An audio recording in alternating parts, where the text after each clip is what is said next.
بسم الله الحمد لله وصلى اللهم على نبينا محمد وعلى آله وصحبه وسلم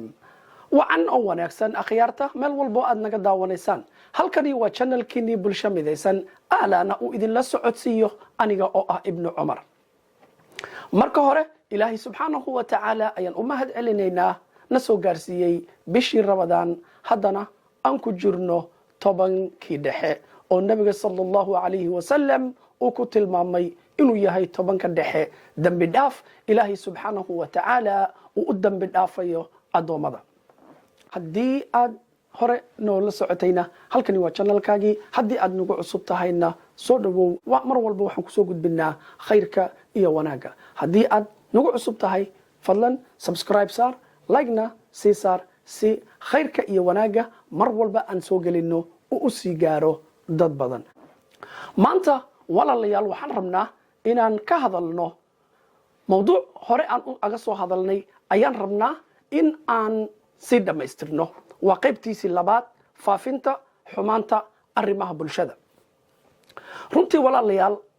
maanta isticmaalka social mediaha iyo qaabka loo isticmaalayo waxaa weeye arrin aad u dhib badan aad moodo in akhlaaqdii iyo damiirkii iyo islaamnimadiiba aad moodayso in ay dhaawacayso sidaa darteed maanta waxaan rabaa inaan ka hadlo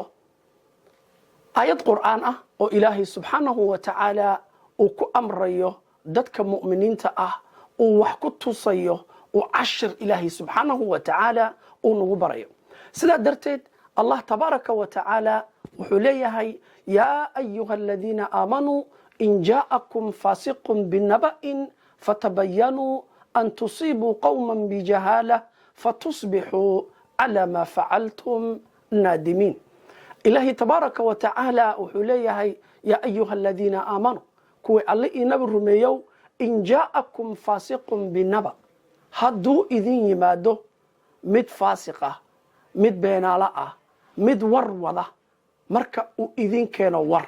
ama adiga toosa kugu keeno ama ha soo dhigo baraha bulshada ha soo geliyo binaba fatabayanu iska hubiya iska hubsada warkaas inta aadan la boodin aad muslimiinta gaarsiinin qofka muslimka waxaa la rabaa in uu iska hubiyo marka dadka baraha bulshada isticmaala ayaa waxaan u qaybinaynaa biidni illaahi tacaala 3 qaybood qayb waxaan rabaa inaan dul istaago oo aan dadka u iftiimiyo oo si toos ah aan u dul istaago qaybta koowaad waa qayb la yidhaaho u bareerayaal xumaantii ayay u bareereen oo waxay doonayaan inay xumaanta faafto oo dadka muslimiinta ah dhexdooda ay xumaanta ay ku faafto qaybtaas waxaa la dhahaa qayb u bareerayaal wey ilaahay subxaanahu wa tacaalana way ka xishoon waayeen dadka muslimiinta ah ay xumaanta ay u soo bandhigayaanna ayaguna way ka xishoon waayeen kuwaas waxa uu nooga eg inaan dhahno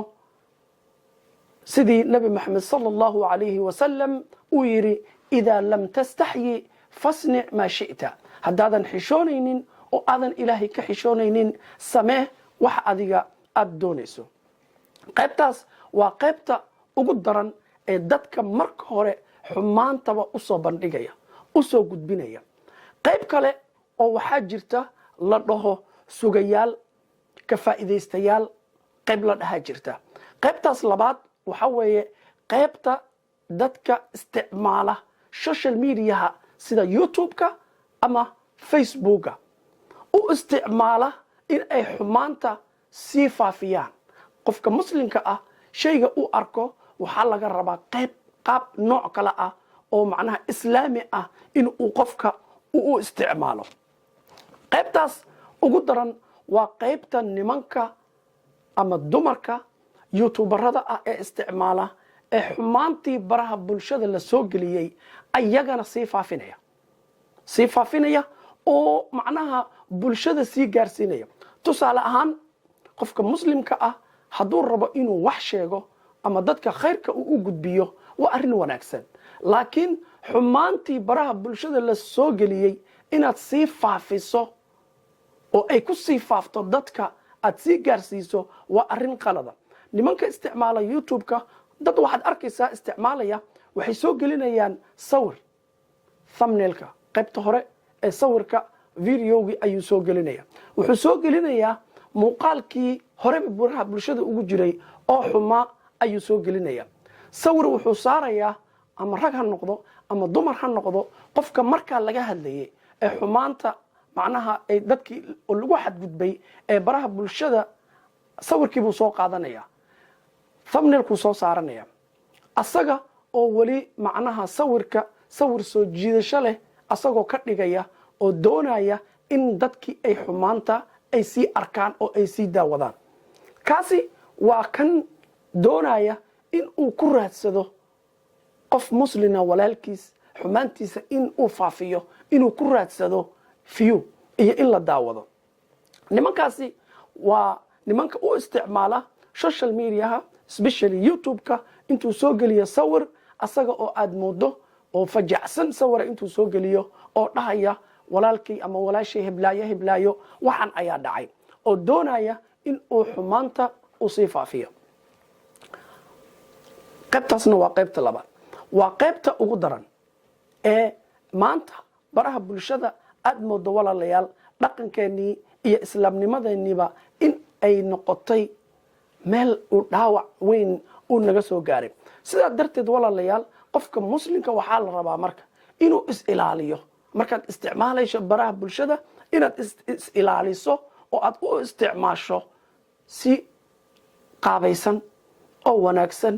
isluubtii iyo damiirkii iyo soomaalinimadiina ay ku jirto inaad u isticmaasho waxaad arkaysaa qof baa wuxuu soo geliyey facebooka asaga oo kicinaya ummadda kicinaya dadka kicinaya macnaha ama u isticmaalaya ulajeedo gaara asaga uu leeyahay uu u isticmaalayo ayaa wuxuu soo gelinayaa social media tusaale ahaan wuxuu oranayaa magaalo heblaayo waxan baa ka dhacay waa la isku dagaalay xabadii baa socota inta uu rasaas iyo xabad ana waxba ka jirin feega uu soo geliyo ayuu wuxuu ku kicinayaa dadkii xumaantii marka adiga marka waxaa la rabaa markaad aragto inaad fikirto aad tiraaho waxan sidiisaba ma wax fiican ba ma wax xun ba inaad macnaha aadan sii sheergaraynin aadan la sii wadaagin dadka xumaanta la faafinayo aad iska ilaaliso iyo sideedaba dadka muslimiinta ah waxay leeyihiin dhaqan oo ilaahay subxaanahu wa tacaala uu na siiyey oo la doonayo walaalayaal inaan dhaqankaas aan ku dhaqanno oo inaan ilaahay subxaanahu wa tacaala aan muxuu ahaa aga cabsanno marka aan baraha bulshada ku jirno inaan ilaahay subxaanahu wa tacaala aga cabsanno marka qolyaha u isticmaala marka social media sida facebook iyo youtube-ka in ay ku raadiyaan view waxaan leeyahay ilaahay subxaanahu wa tacaala ka cabsada qaabka wax loo sheegana qaabkaas ma aha inaad soo geliso qofkii muslimka ahaa walaalkii cawradiisa inaad soo geliso adiga oo sawir argagaxa saaray oo doonaya in xumaantii ay faafiso tusaale waxaa laga yaabaa xumaanta markaa soo gelisay ama xumaantan kuwii aan idhi u bareerayaasha ugu horeeya markay soo geliyeen inaysan aragba dad badan aysan sii arkin laakiin adiga dadka kugu taxan oo dhowrka kun gaaraya ama 100 kun iyo ka badan gaaraya ayaad u sii gudbinaysaa xumaantii umbaad sii faafinaysaa sidaa darteed buu ilaahay subxaanahu wa tacaala walaalayaal wuxuu aga dhigay arrin aad u adag dadka sameeya uuna u ballan qaaday arrin waciid ah sidaa darteed buu allah tabaaraka wa tacaala wuxuu leeyahay waaladiina yuxibuun an tashiica alfaaxisha fi aladiina aamanuu lahum cadaabun aliimun fi dunya waalaakhira waaladiina yuxibuun kuwa jecel an tashiica alfaaxisha inay xumaanta faafto ay sii gaarto dadka kuwa jecel lahum cadaabun aliim waxay leeyihiin cadaab daran fi dunya waalaakhira adduunka iyo aakhirada labadaba waxay leeyihiin cadaab adag ee daran marka waa inaan walaalayaal iska ilaalino dhaqanka xun ee maanta social mediaha dhex macnaha soconaya ee dadkeeni aad moodo in markii horeba dhibaato ay nagu jirtay haddana ayba noogu sii darsantay in ay muxuu ahaa xaggii dhaqanka iyo caqiidadiina in nalaga soo galay. sidaa darteed walaalayaal, ilaahay subxaanahu wa tacaala wuxuuna siiyey manhaj qayim ah oo qofka muslimka la rabo in uu eego. sidaa darteed ayaa waxaa la rabaa qofka in uu ka fikiro marka horeba waxa uu faafinayo inta ay la eg tahay. nimanka xumaanta u bareerayaasha ah marka hore soo gelinaya ee doonaya baraha bulshada inay ku faafto, kuwaasi ilaahay subxaanahu wa tacaala ayaga ha ka cabsadaan, hana iska ilaaliyaan xumaanta iyo wixii la asturi jiray ee baraha bulshada keenaya. qolyaha u isticmaalaya ayagana youtuberada ah ama rag iyo dumar waxay doonaanba ha ahaadaan, ayagana u isticmaalaya in ay ku raadiyaan in la daawado iyo fiyo inay ku raadiyaan xumaanti inay sii faafto. nimankaasna waxaan leeyahay waxa aad samaynaysaan bil rabadaanna waa lagu jiraa, waana wax macnaha fawaaxish ah oo xun in aan ayadana aan iska ilaalino. qaybta kale waa qaybta nimankan xumaanta soo gelinaya oo youtube-ka oo sii faafinaya ayaga oo iska dhigaya qofka inay ka damqanayaan. hebel baasaan la yeelay, qof baasaan la yeelay, waa la dhibay, bal daawada, ayaga oo macnaha moodaya inay qofkaas ay wax tarayaan, laakiin ku raadinaya inay xumaantii sii faafinaya fiyo ku raadinaya. qolyahaasna qolyaha daawada oo sii sheergareeya, ogow xumaantii markii hore nimankii u bareerayaasha ka soo bilaabatay, kadibna nimankan sugayaasha ah ay youtube-ka soo gaartay oo xumaantii sii faafinaya. adigana markaad sii daawatid oo aad sii gudbisid, adigana waxaad la qaybsanaysaa xumaantii ayaad la qaybsanaysaa. kii sameeyey, kii soo geliyey iyo adiga oo sii sheergaraynaya, intaba waxaad noqonaysaan isku dembi baad noqonaysaan. marka waa inaan iska ilaalino inaan xumaantaas aan samayno.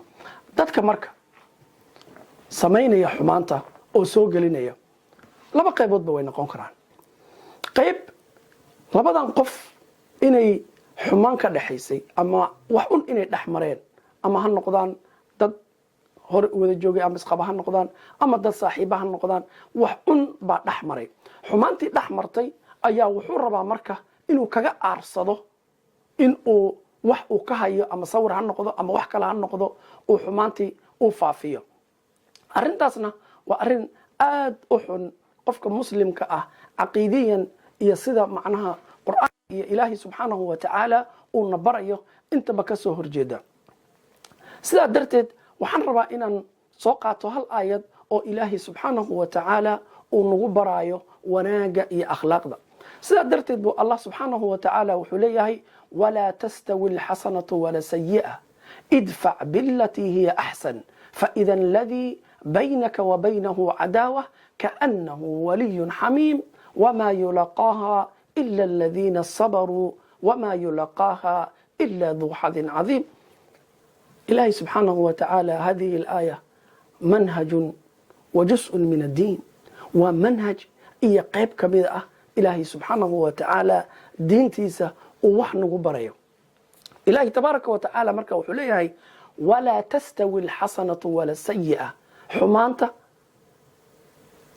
iyo wanaagga ma sinna, maba sinaan karna, maba sinnaba ayuu allah tabaaraka wa tacaala wuxuu leeyahay idfac bilatii hiya axsan. qofkii aad dhib ka tabanaysay ugu bedel xumaantii wanaag ugu bedel, xumaantii uu kuu geystay adiga wanaag ugu bedel.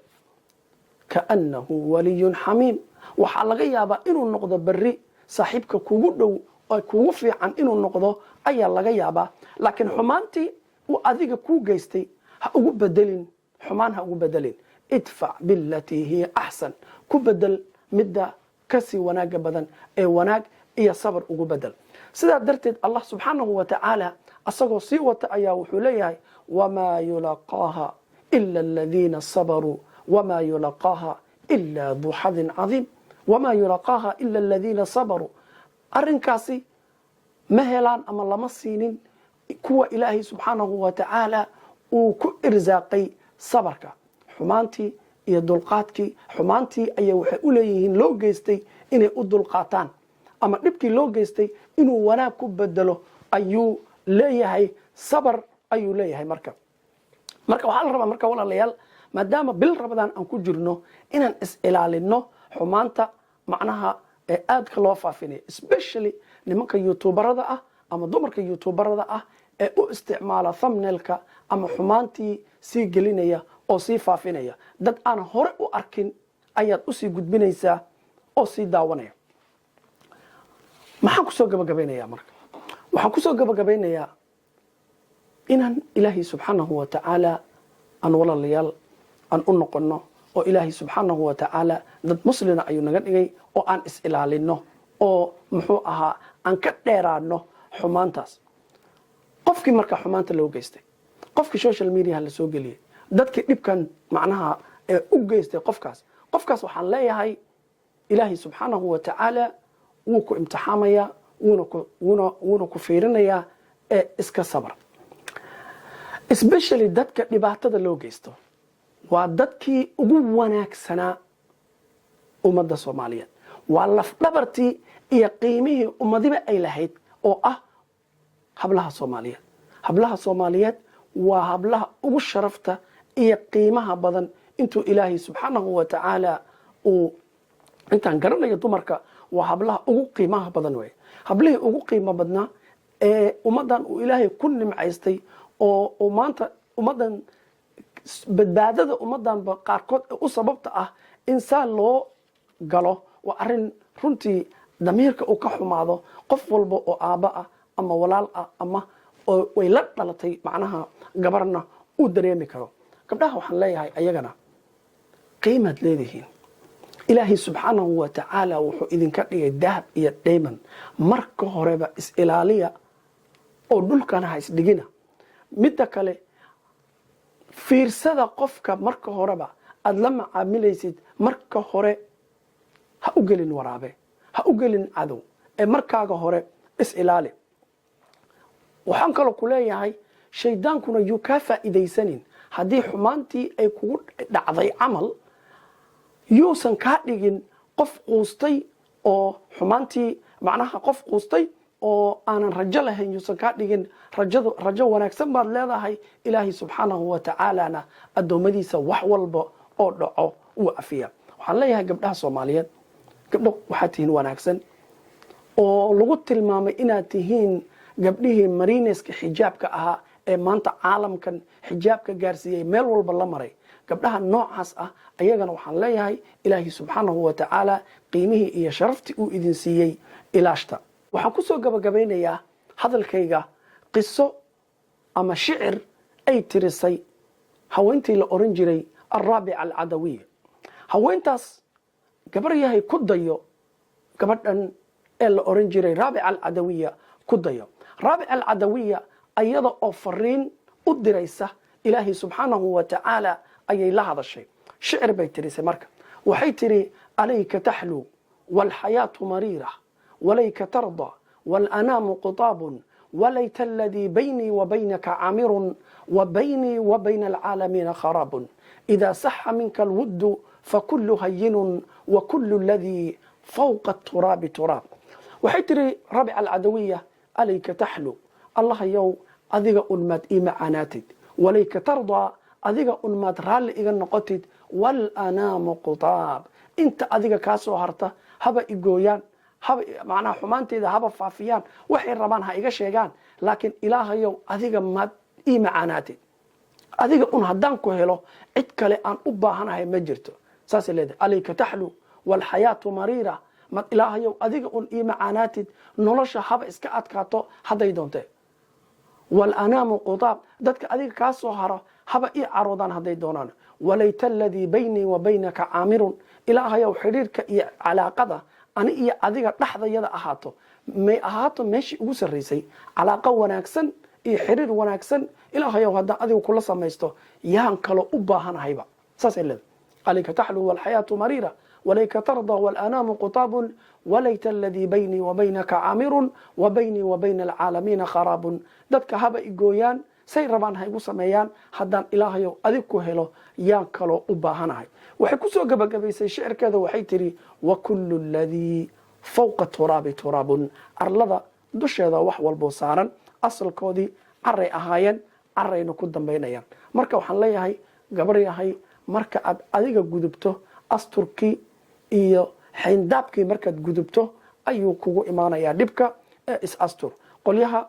social media xumaanta faafinaya